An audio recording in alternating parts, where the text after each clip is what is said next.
오늘 우리에게 주시는 하나님의 말씀은 요한복음 4장 3절에서 10절, 20절에서 26절의 말씀입니다. 다 함께 일어나셔서 하나님의 말씀을 경청하시겠습니다. 유대를 떠나사 다시 갈릴리로 가실새 사마리아를 통과하여야 하겠는지라. 사마리아에 있는 수가라 하는 동네에 이르시니 야곱이 그 아들 요셉에게 준 땅이 가깝고 거기 또 야곱의 우물이 있더라. 예수께서 길 가시다가 피곤하여 우물 곁에 그대로 앉으시니 때가 6시쯤 되었더라. 사마리아 여자 한 사람이 물을 기르러 왔음에 예수께서 물을 좀 달라 하시니 이는 제자들이 먹을 것을 사러 그 동네에 들어갔음이러라. 사마리아 여자가 이르되 당신은 유대인으로서 어찌하여 사마리아 여자인 나에게 물을 달라 하나이까 하니 이는 유대인이 사마리아인과 상종하지 아니함이러라. 예수께서 대답하여 이르시되 네가 만일 하나님의 선물과 또 네게 물 좀 달라 하는 이가 누구인 줄 알았더라면 네가 그에게 구하였을 것이요 그가 생수를 네게 주었으리라. 우리 조상들은 이 산에서 예배하였는데 당신들의 말은 예배할 곳이 예루살렘에 있다 하더이다. 예수께서 이르시되 여자여 내 말을 믿으라.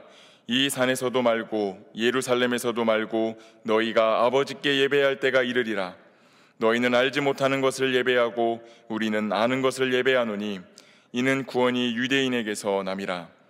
아버지께 참되게 예배하는 자들은 영과 진리로 예배할 때가 오나니 곧 이때라. 아버지께서는 자기에게 이렇게 예배하는 자들을 찾으시느니라. 하나님은 영이시니 예배하는 자가 영과 진리로 예배할지니라. 여자가 이르되 메시아 곧 그리스도라 하는 이가 오실 줄을 내가 아노니 그가 오시면 모든 것을 우리에게 알려주시리이다. 예수께서 이르시되 네게 말하는 내가 그라 하시니라. 이것은 하나님의 말씀입니다. 아멘. 하나님 아버지와 우리 주 예수 그리스도로부터 오는 은혜와 평강이 오늘 예배 자리에 나오신 모든 분들에게 함께하기를 우리 주님의 이름으로 축원합니다. 아까 특정 광고가 나왔을 때 여기 앞에 있으면 여러분들 표정이 잘 보이거든요. 근데 입이 떡 벌어지시는 지체들을 제가 많이 봤어요. 다른 광고 때는 입이 안 벌어지시던데 오늘 예배 가운데도 그런 입이 벌어지는 그런 은혜와 기쁨이 가득하게 되기를 바랍니다. 오늘은 대림절 세 번째 주일입니다. 과거 이 땅에 오셨던 예수님, 말씀을 통해 오늘도 오시는 예수님, 그리고 장차 다시 오실 예수님을 기다리며 우리의 몸과 마음을 정돈하며 이렇게 기다림의 시기를 우리가 보내고 있습니다.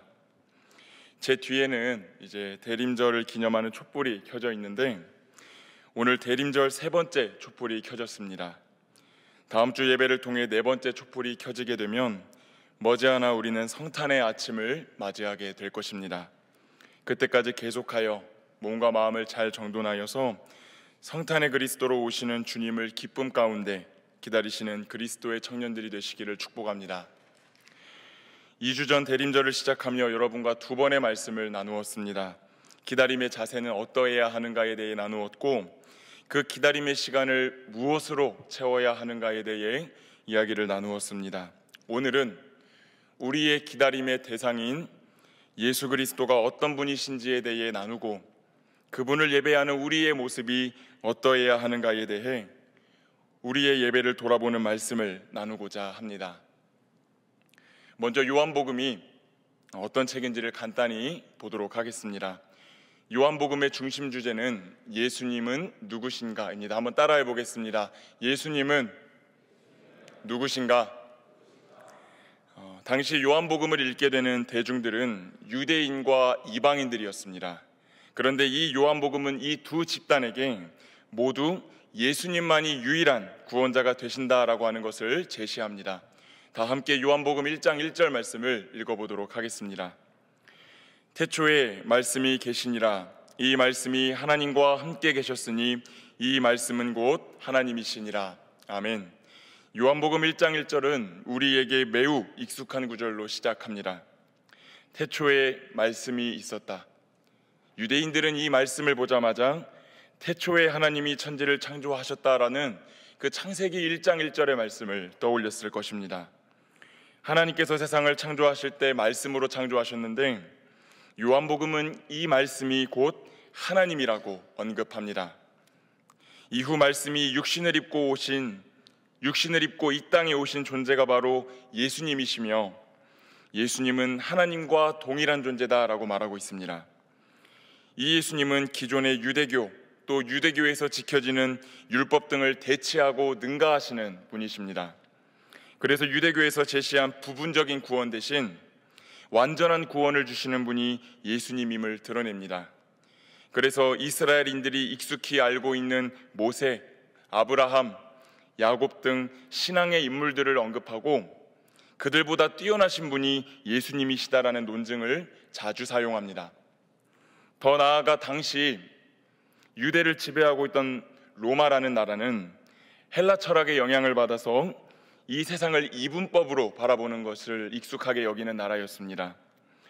요한복음의 저자는 자신의 책에서 빛과 어둠, 하늘의 세계와 땅의 세계 등을 언급하며 잠시 있다 사라지는 그림자 같은 세상에 그렇게 매여 사는 존재들에게 하늘의 참 본질의 세계를 계시해 주시는 분이 바로 예수님이다라고 설명합니다. 이렇게 요한복음은 유대인에게도 또 이방인에게도 오직 예수 그리스도만이 참 구원자가 되신다는 메시지를 전합니다. 그런데 여기서 한 가지 질문이 생깁니다. 그렇다면 유대인도 아니고 이방인도 아닌 이들은 구원의 대상이 될까요? 그 질문이 오늘 우리가 읽은 성경 한복판으로 우리를 데리고 갑니다. 오늘 본문은 예수님이 유대를 떠나사 다시 갈릴리로 가실세라는 말로 시작합니다. 당시 유대의 지리를 보면 예루살렘을 중심으로 한 유대라고 하는 지역이 남쪽에 있었고, 예수님이 첫 사역을 시작하셨던 지역, 그 갈릴리 지역은 가장 북쪽에 있었습니다. 그리고 그 갈릴리와 유대 사이에 중간 지역에 사마리아라는 지역이 껴 있었습니다. 그런데 이 사마리아는 유대인들에게 있어 그 존재 자체가 불결했습니다. 이 사마리아 사람은 먼 과거 북이스라엘이 아수르라고 하는 나라에 멸망하고 포로로 잡혔을 때 이방 민족들과 강제로 결혼하게 만든 그 아수르의 그 혼혈 정책에 따라서 피가 섞여버린 이스라엘 사람들의 후예였습니다. 유대인들은 이 사마리아인들은 이방인들의 피가 섞인 사람들이라 하여 아주 멸시했고, 사마리아인들 역시 그런 유대인들을 극도로 혐오했습니다. 이 유대인들이 얼마나 사마리아 사람들을 혐오했는지, 유대인들이 갈릴리에서 예루살렘으로 가거나 아니면 예루살렘에서 갈릴리로 올라갈 때 이 사마리아라는 지역을 들리지 않기 위해서 일부러 먼 길로 우회해가지고 돌아갔습니다. 그러니 당시 이 사마리아, 또 사마리아 사람이라고 하면 멸시천대의 대명사였습니다. 출신이 좋지 않은 사람들, 불결한 사람, 하나님이 주시는 구원과 은혜에 의해서 배제된 사람이 이 사마리아 사람들이었다라는 것입니다. 오늘 성경은 그 사마리아에서 살아가는 한 여인을 소개하는데, 우리가 이 요한복음 4장을 계속해서 읽다 보면 이 여인은 단순히 출신뿐만이 아니라 삶 자체에 문제가 있었다라고 하는 것을 보게 됩니다. 오늘 본문 6절을 함께 읽어보도록 하겠습니다. 거기 또 야곱의 우물이 있더라. 예수께서 길 가시다가 피곤하여 우물 곁에 그대로 앉으시니 때가 6시쯤 되었더라. 이 여인이 나온 시간이, 물을 기르러 나온 시간이 6시쯤 되었다라고 말하고 있는데, 유대 시간으로 이 6시는 정오를 의미하고 로마 시간으로는 오후 6시를 의미합니다. 이 6시가 정확히 어떤 때를 의미하든지 간에 사람이 없는 시간을 의미했고, 이 여인은 사람들의 눈을 피해 살아가는 사람이었다라고 말하고 있습니다. 단순히 배척을 당하는 인생이 아니라 자기 자신이 스스로를 배척하고 외롭게 고립시키는 인생이었다라고 하는 것을 우리는 보게 돼요. 예수님이 찾아오셔서 그 여인을 향해 물을 달라라고 요청하셨습니다. 그러나 여인은 유대인이 사마리아인에게 어찌 물을 달라 하며 퉁명스럽게 대답합니다. 관계를 맺으려고 하지 않는 거죠. 더 나아가 그녀에게 영원히 목마르지 않는 생수를 줄 수 있다고 말씀하시는 그 예수님의 말씀을 전혀 믿지 않습니다. 요한복음 4장 11절에서 12절 말씀을 한번 읽어보도록 하겠습니다. 여자가 이르되 주여 물 기를 그릇도 없고 이 우물은 깊은데 어디서 당신이 그 생수를 얻겠사옵나이까? 우리 조상 야곱이 이 우물을 우리에게 주셨고 또 여기서 자기와 자기 아들들과 짐승이 다 마셨는데 당신이 야곱보다 더 크니이까? 여인이 말합니다. 물 기를 그릇도 없는 주제에 무슨 물을 줄 수 있다고 말합니까? 이 지역 사람들에게는 무려 믿음의 조상 아브라함의 손자인 야곱이 주었던 우물이 있는데 본인이 마실 물도 없어서 나에게 물을 구하는 남루한 당신이 이 야곱과 견줄 수가 있습니까? 지금 여인이 이렇게 물어보고 있는 것입니다. 여기서 우리는 이 여인의 삶을 지배하고 있는 것이 무엇인지를 보게 되는데 무엇이 있습니까? 야곱의 우물, 물동이. 이 야곱의 우물, 그것은 당시의 사마리아 사람들이 우상처럼 받들던 것이었습니다.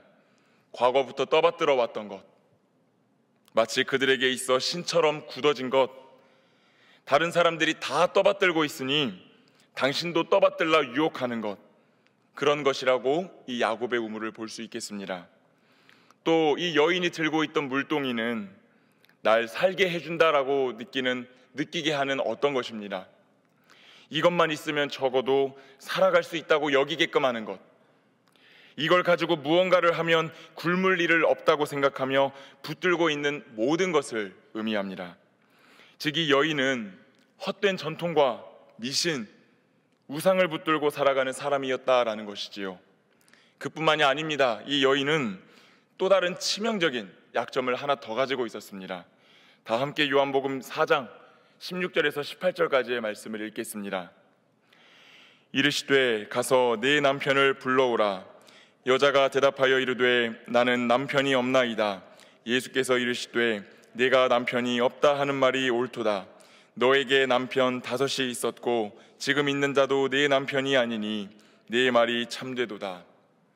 예수님과의 대화에서 그녀가 남편이 5이나 있었고 지금 있는 사람도 남편이 아니라고 하는 것을 볼 때 그녀에게는 결혼 생활에 문제가 있었습니다. 물론 요한복음의 본문은, 요한복음의 저자는 그녀가 5 남편을 두었다는 것에 도덕적인 비난을 가하지는 않습니다. 여인 탓인지 아니면 바람기 있는 남성들에게 이용만 당하며 딱한 세월을 살아온 것인지에 대해선 우리가 알 길이 없습니다.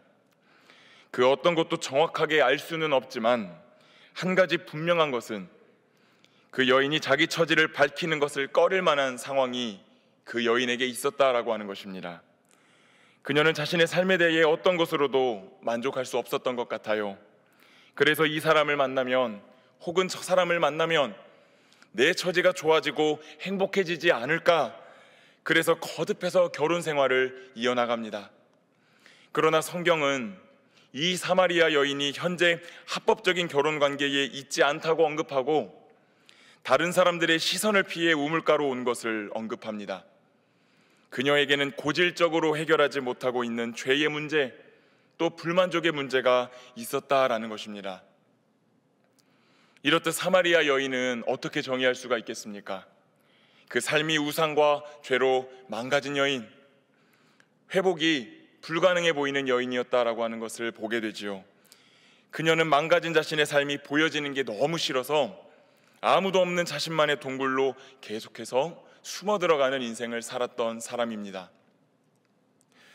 저는 오늘 설교를 준비하면서 문득 그런 생각이 들었습니다. 나의 인생이 이 시대, 이 땅에서 살아가는 그리스도인들의 모습이 어쩌면 저 사마리아 여인의 모습과 크게 다르지 않겠다, 그런 생각을 해보게 되었습니다. 영원히 목마르지 않는 생수를 주시겠다고 말씀하시는 그 예수님을 향해 사마리아 여인이 했던 말이 들려옵니다. 물동이 가지고 있습니까? 당신이 야곱보다 큽니까? 우리 주님은 주님을 찾는 인생들의 갈급함을 해결해 주시겠다고 약속하셨지만 오늘 그 주님의 약속을 대하는 우리의 말과 우리의 행동이 참 많이 다른 것 같다는 생각을 하게 된다라는 거예요. 교회에서는 예수님의 이름을 부르며 그분을 믿는다고 말하고 기도도 하고 손뼉도 치고 찬양도 부르지만 내 삶의 자리로 돌아가면 언제 그랬냐는 듯이 예수님, 당신이 뭐라도 되십니까? 당신이 내가 겪고 있는 이 문제보다 더 큽니까? 그렇게 대들며 말하는 우리의 모습에서 그 여인의 모습이 보입니다. 내 삶을 평탄하게 해줄 것만 같고 채워줄 것만 같은 그런 돈과 명예와 권력과 같은 것들을 끊임없이 욕구하며 살아가는 우리의 모습에서 이 야곱의 우물을 운운했던 그 여인의 모습이 보인다는 것입니다. 내 삶에 무언가 문제가 있다고 여기면서도, 그걸 알고 있으면서도, 그걸 끊어내야 한다는 것을 알면서도 개선하지 못하고 살아가는 우리의 모습에서 남편을 5번이나 바꾸고서도 만족하지 못하며 살아가는 그 여인의 모습이 보인다라는 것입니다. 사랑하는 여러분, 한 주간 어떻게 살아오셨습니까? 여전히 이 그림자와 같은 세상을 바라보며 잠시 있다가 사라져버릴 것들에 아등바등 힘을 쓰고 목을 매며 그렇게 살아오지는 않으셨나요? 내게 기쁨을 줄 수 있을 것이라고 여겨지는 것들을 어떻게든 붙잡아 봤지만 허탈감만 느끼다가 이 자리에 나아오시지는 않았습니까? 그 과정에서 하나님의 아들로, 하나님의 딸로 살아가는 그 기쁨은 온데간데 다 잃어버리고 하나님의 낯을 피해, 사람의 낯을 피해 자신만의 동굴로 점점 깊이 들어가고 있는 그런 분들은 계시지 않으십니까? 저는 이런저런 생각을 해보며 또 말씀을 묵상하고 설교를 준비하고 또 제 삶을 성찰해 보기도 하면서 그 고민의 끝에 이런 질문을 한번 던져보았습니다. 이런 우리를 하나님이 사랑하시는가? 이런 우리를 하나님이 사랑하셨는가? 거기에 대한 주님의 음성이 오늘 여기에 있습니다. 다 함께 요한복음 4장 4절 말씀을 읽도록 하겠습니다. 사마리아를 통과하여야 하겠는지라. 아멘. 그래서 오늘 성경은 다음과 같이 말합니다. 사마리아를 통과하여야 하겠는지라. 사마리아를 통과하여야 하겠는지라.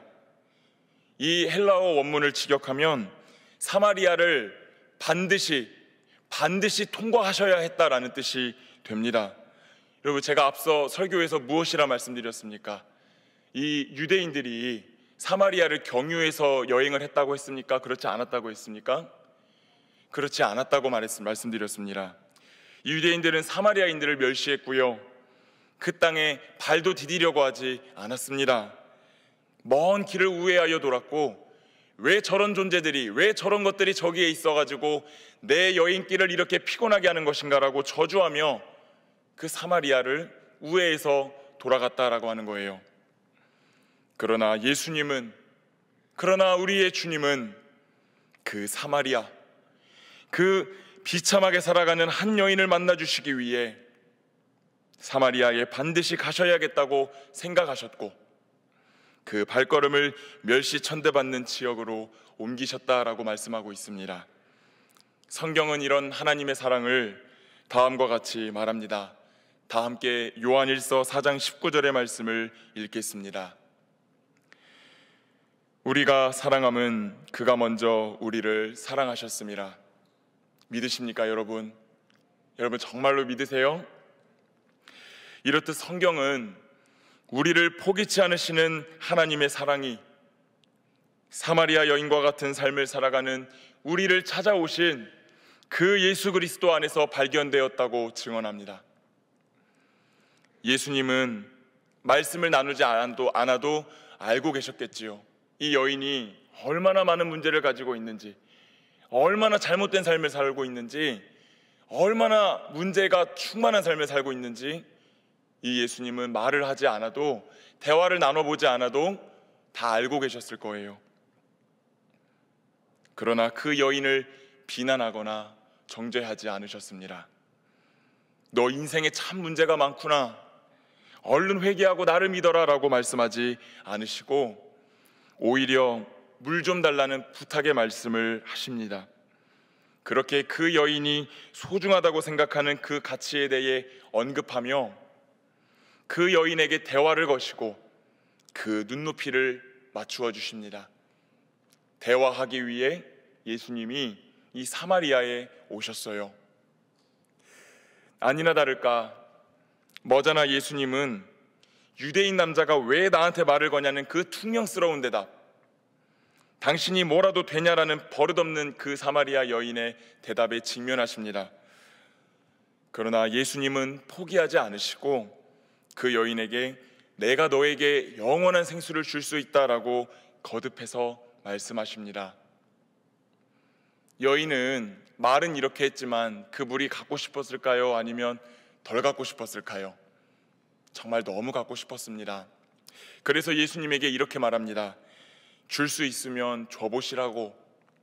그게 있으면 내가 한사코 여기에 물 기르러 오면서 혹시라도 사람을 마주치지 않아도 되니까 그 물을 나에게 좀 줄 수 있으면 줘보라고. 예수님과의 대화가 계속해서 진행되고 있지만 그 여인은 여전히 자신의 문제와 아픔에서 헤어나오지 못하고 있다라고 하는 것을 우리는 보게 됩니다. 그러자 예수님이 말씀하십니다. 네 남편을 불러오라 라고 말씀하시죠. 그 여인이 겪고 있는 문제를 언급하시며 하나님과 사람의 낯을 피해 숨어 들어가는 그 동굴로부터 그 여인을 꺼내주시기 시작하십니다. 갑작스러운 질문에 말문이 막힌 여인은 나는 남편이 없다라고 거짓말합니다. 그러나 예수님이 자신의 속사정을 훤히 알고 있는 것을 깨닫게 되고 그제서야 이 존재가 누구인가에 대해 다시 보기 시작합니다. 그리고 보다 더 진지하고 궁금한 그 질문을 가지고 예수님에게 이렇게 물어봅니다. 다 함께 요한복음 4장 19절에서 20절의 말씀을 읽겠습니다. 여자가 이르되 주여 내가 보니 선지자로소이다. 우리 조상들은 이 산에서 예배하였는데 당신들의 말은 예배할 곳이 예루살렘에 있다 하더이다. 여러분, 우리는 여기서 이 여인이 변해가고 있다라고 하는 것을 보게 됩니다. 자신을 찾아온 예수님과 대화를 하는 과정에서 자신의 삶 가운데 문제가 있다라고 하는 것을 알게 된 다음에 이 여인이 지금 무엇을 물어보고 있습니까? 어디에서 예배를 드려야 합니까? 라고 지금 예수님에게 묻고 있다라는 거예요. 이렇듯 사마리아 여인이 갖고 있는 문제들은 그냥 일상에서 일어나는 단순한 잠깐 있다가 사라지는 아니면 흔히 일어나는 그런 문제들이 아니라 더 근본적으로 예배가 무너졌기 때문에 찾아오는 그런 영적인 문제였다라고 하는 것을 우리는 보게 되는 것이죠. 어디에서 예배를 드려야 될지, 어디에서 예배를 드려야 이 내 고통스러운 삶과 이 문제와 이 고통들이 해결이 될지를 묻는 그 사마리아 여인을 향해 우리 예수님이 해답을 주십니다. 다 함께 요한복음 4장 24절의 말씀을 읽도록 하겠습니다. 하나님은 영이시니 예배하는 자가 영과 진리로 예배할지니라. 아멘. 예수님은 예배지가 중요한 것이 아니라 예배자가 중요하다라고 말씀하십니다. 그리고 영과 진리로 예배하라라고 말씀하세요.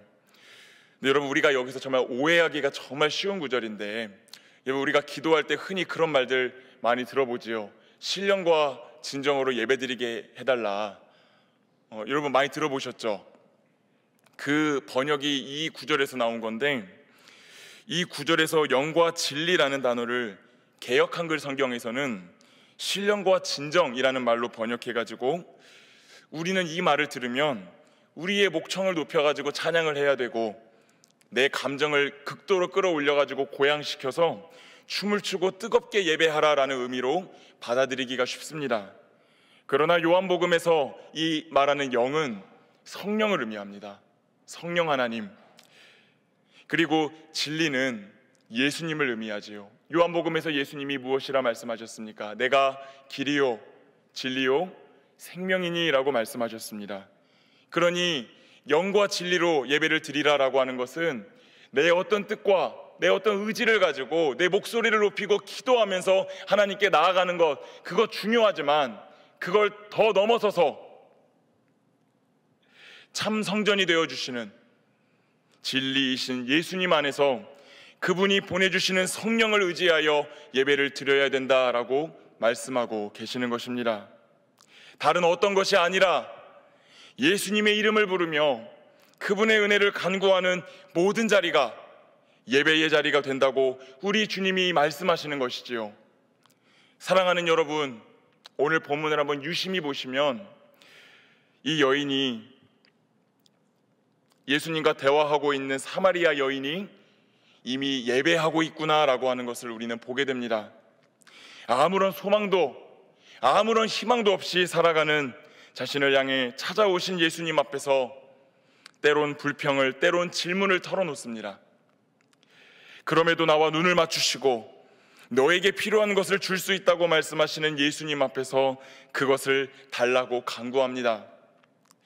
내 삶의 문제를 정확하게 알고 계시는 그분 앞에서 어떻게 예배해야 하는지, 내가 어떻게 살아야 하는지를 질문하고 해답을 듣습니다. 그 과정에서 이 여인의 문제들이, 이 여인의 아픔들이 해석되고 해결되기 시작하는 것이지요. 다른 어떤 것이 아니라 나를 찾아오신 예수님을 붙들고 그분과 대화하는 예배가 드려지니까 어그러졌던 모든 것들이 회복되고 하늘의 축복이 임하기 시작했다라고 오늘 성경은 우리에게 증언하고 있습니다. 사랑하는 여러분, 이 여인이 이 다음에 어떻게 하시는지 한번 보실래요? 다 함께 요한복음 4장 28절에서 29절을 읽어보도록 하겠습니다. 여자가 물동이를 버려두고 동네에 들어가서 사람들에게 이르되 나의 행한 모든 일을 내게 말한 사람을 와보라. 이는 그리스도가 아니냐 하니. 아멘. 우리 아이가 달라졌어요가 아니라 우리 사마리아 여인이 달라졌어요. 예수님을 경험하니, 참 성전이신 예수 그리스도를 통해 하나님을 경험하고 나니 이 여인이 달라진 것입니다. 과거 이 여인은 물동이를 의지하는 사람이었습니다. 이거 있으면 그래도 먹고 마시고 살 수는 있다고 생각하는 사람이었어요. 그런 그녀가 물동이를 버려두고 사람들을 향해 달려나갑니다. 그 달려가는 여인은 과거에 그 누구도 마주하기 싫어서 사람들이 아무도 나오지 않는 6시의 인생을 살아가는 사람이었습니다. 그러나 그녀가 자진해서 마을 사람들을 향해 달려가고 그리스도를 증언하기 시작합니다. 그러자 은혜를 넘어서는 은혜, 역사 위에 역사가 일어납니다. 다 함께 요한복음 4장 39절에서 42절의 말씀을 한번 읽어보도록 하겠습니다. 여자의 말이 그가 나의 행한 모든 것을 내게 말하였다 증거하므로 그 동네 중에 많은 사마리아인이 예수를 믿는지라. 사마리아인들이 예수께 와서 자기들과 함께 유하기를 청하니 거기서 이틀을 유하심에 예수의 말씀을 인하여 믿는 자가 더욱 많아 그 여자에게 말하되 이제 우리가 믿는 것은 내 말을 인함이 아니니 이는 우리가 친히 듣고 그가 참으로 세상의 구주신 줄 알미니라 하였더라. 아멘. 이제는 그 여인 한 사람의 삶이 바뀐 것이 아니라 수많은 사마리아인들의 인생이 바뀌기 시작했다라고 말합니다.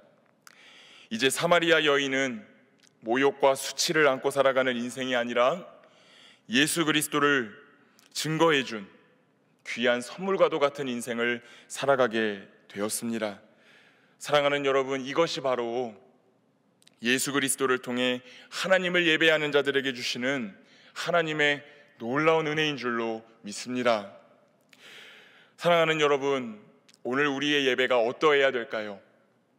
예배는 오늘 본문에서 살펴본 것처럼 나를 찾아오신 예수님을 붙잡고 다른 것을 의지하는 것이 아니라 그분의 이름을 부르고 마음을 다해 의지하여 그 은혜를 간구할 때 진정으로 드려지는 것입니다.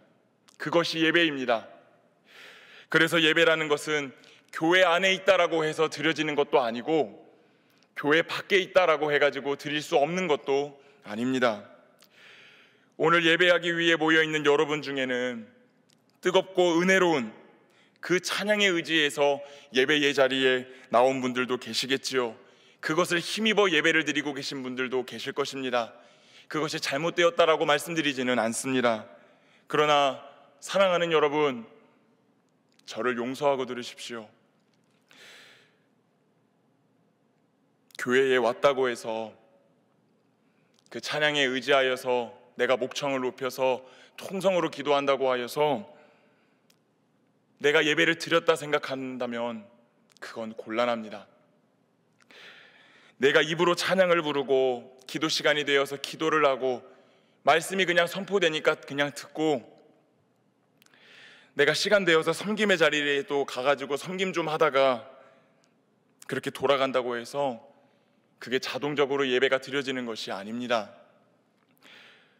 예배는 오직 나를 찾아오신 그 주님을 붙잡고 그 주님의 이름을 부르짖을 때, 그리고 그 이름에 담겨있는 그 능력을 신뢰하며 기도하며 나아갈 때에 그게 우리가 드리게 되는 진정한 예수 그리스도를 통한 예배가 되는 줄로 믿습니다. 그러니 이 예배는 오늘 이 자리를 넘어서서 문제가 가득하다라고 여겨지는 내 삶의 자리에서도 얼마든지 드려지게 되는 것입니다. 예수 그리스도의 이름을 선포하는 그 자리에서 예배가 시작되는 것이지요. 사랑하는 여러분, 오늘 이 자리에 모인 분들 중에 내가 하나님을 향한 사랑이 옛날 같지 않아서 괴로우신 분들이 계신가요? 예수 그리스도를 선포하시기를 바랍니다. 예수님을 의지하시는 삶을 살아가시기를 바랍니다.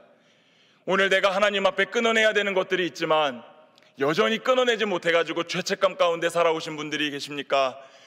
예수 그리스도를 그 삶 가운데 선포하십시오. 예수 그리스도의 능력을 신뢰하고 그분을 붙잡고 그 자리에서 하나님을 향한 예배를 드리시기를 바랍니다. 건강에 문제가 있으십니까? 예수 그리스도를 선포하십시오. 내 관계에, 내 가정에, 내 공동체에 어떤 어려움이 있다면 그 자리에서 능력의 이름, 그 예수 그리스도를 선포하는 삶을 살아가시는 그런 주님의 청년들이 다 되시기를 우리 주님의 이름으로 축복합니다. 여러분들이 그런 삶을 살아갈 때 여러분을 찾아오신 주님을 붙잡고 그 이름에 담긴 능력을 신뢰하고 그 이름을 선포하며 나아가는 그 모든 자리가 하나님의 은혜, 하늘의 은혜를 경험하게 되는 놀라운 축복의 자리가 될 줄로 믿습니다. 사랑하는 여러분, 이제 말씀을 마치겠습니다. 오늘 우리는 사마리아 여인과도 같은 삶을 살아가는 우리를 향해 찾아오신 그 예수님에 대한 이야기를 나누었습니다.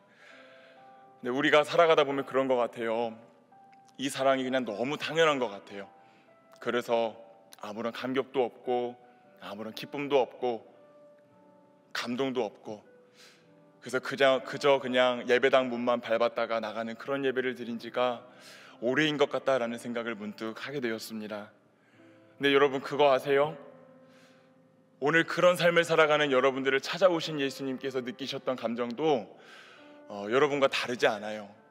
오늘 우리가 함께 읽었던 그 6절 말씀을 보면은 예수님이 반드시 이 사마리아를 통과하셔야겠다라고 말씀하시면서 느끼셨던 그 감정은 피곤함이셨습니다. 예수님이 사마리아에 도착하셨을 때 사람들이 아무도 없는 그때에 예수님이 피곤하셔서 몸을 기대어 쉬고 계셨다라고 말씀하셨습니다. 사랑하는 여러분, 우리의 예배가 당연합니까? 오늘 우리가 주님 앞에 모여서 하나님의 이름을 부르고 내가 하나님의 아들이 되고 하나님의 딸로 살아가고 하나님의 능력을 구하며 그분의 자비를 구하며 나아가는 이 예배가 당연합니까? 당연하지 않습니다. 우리 주님이 피곤하셨다고 하셨죠?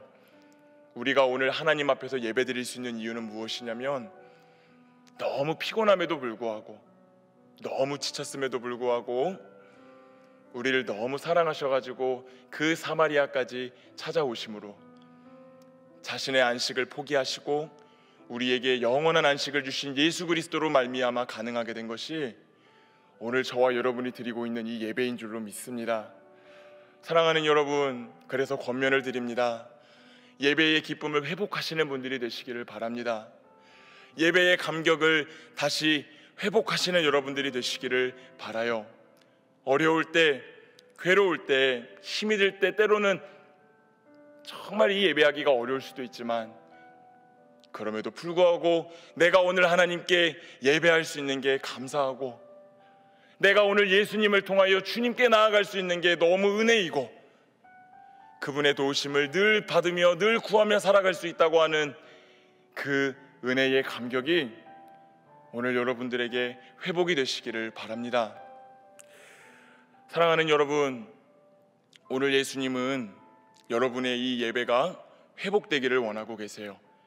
그리고 한 가지를 더 원하시고 계시는데, 여러분, 오늘 정말 그 사람들이 세워놓은 인종이라는 장벽, 계층이라는 장벽, 문화라는 장벽을 넘어서 이 땅 가운데 오시고, 그 중에서도 사마리아로 찾아오셨던 예수님은 오늘 그 예수님을 믿으며 살아가는 저와 여러분도 그 장벽을 한번 뛰어넘어서 아직도 예수님을 모르는 사람들을 향하여 예수님을 증거하고 예수 그리스도를 가르쳐주는 삶을 살아가기를 원하시는 그런 주님이십니다.